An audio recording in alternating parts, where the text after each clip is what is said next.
हाँ। क्योंकि उनकी कंपनी से आज एक बड़ी रिपोर्ट भी आई है। तो आइए थोड़ी और डिटेल्स क्या है इसको लेकर जरा एक बार समझ लें। कुशल हमारे साथ तैयार है, कुशल बताइए।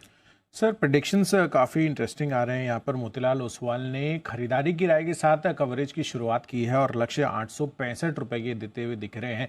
तो मौजूदा भाव से भी काफ़ी सिग्निफिकेंट अपसाइड है, करीबन 30% का। और FY25 तक दो इंपॉर्टेंट पॉइंट्स है। FY25 तक ये मान रहे हैं कि जो मुनाफा है 120 करोड़ के साथ ये मुनाफे में इनफैक्ट इसकी जो प्रॉफिटेबिलिटी है वो आती हुई दिखेगी।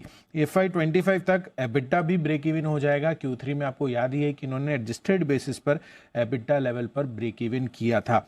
Q3 FY23 में इनफैक्ट FY23 से 25 तक डिसबर्समेंट्स में 64% की सालाना ग्रोथ ये अनुमान लगाकर चल रहे हैं। और इसी वजह से जो FY25 तक फाइनेंशियल सर्विसेज से आय का हिस्सा है वो 19% है। मौजूदा 9 मंथ FY23 वो बढ़कर 31% का हिस्सा होता हुआ दिखेगा।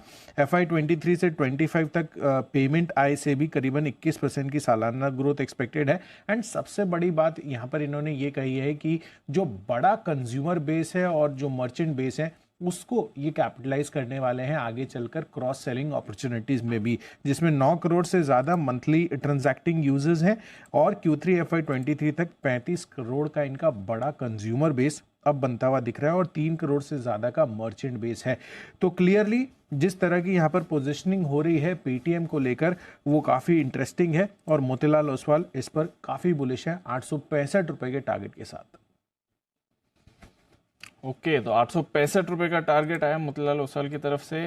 पेटीएम पर रखिए नज़र। अभी शिवांगी जी इसके बारे में बात कर ही रही थी। 700 का उनका पोजिशनल टारगेट अभी के लिए आया है, बट बढ़िया रिकवरी आनी चाहिए। और न्यू एज स्टॉक्स पर तो काफ़ी समय से हमारी बात चल ही रही कि अब ये बेचने की राय नहीं। आई थिंक पेटीएम 450 पर था अनिल जी जब बात हुई थी, आपने कहा था अब बेचना नहीं है, अब ना सवाल ही नहीं। सब न्यू एज कंपनियां, चाहे वो स्टार हेल्थ हो, पीबी हो, पेटीएम हो, जोमेटो हो, एक्सेप्ट नायका पे मेरी इतनी स्टडी नहीं है। मैं ये नहीं कह रहा हूँ खराब, मेरी स्टडी नहीं है, लेकिन बाकी स्टॉक्स पर हम पॉजिटिव हैं और इनको आपको होल्ड करना चाहिए। जब इतना टाइम नहीं बेचा तो अब नहीं बेचना, अब तो यहाँ पर अपसाइड है। और आप देखिए अगर ऐसे देखा जाए तो 450 से 600 50% के आसपास का, 40% के आसपास का अपसाइड आ गया है। तो इसलिए ये स्टॉक है जहाँ पर आप बने रहें।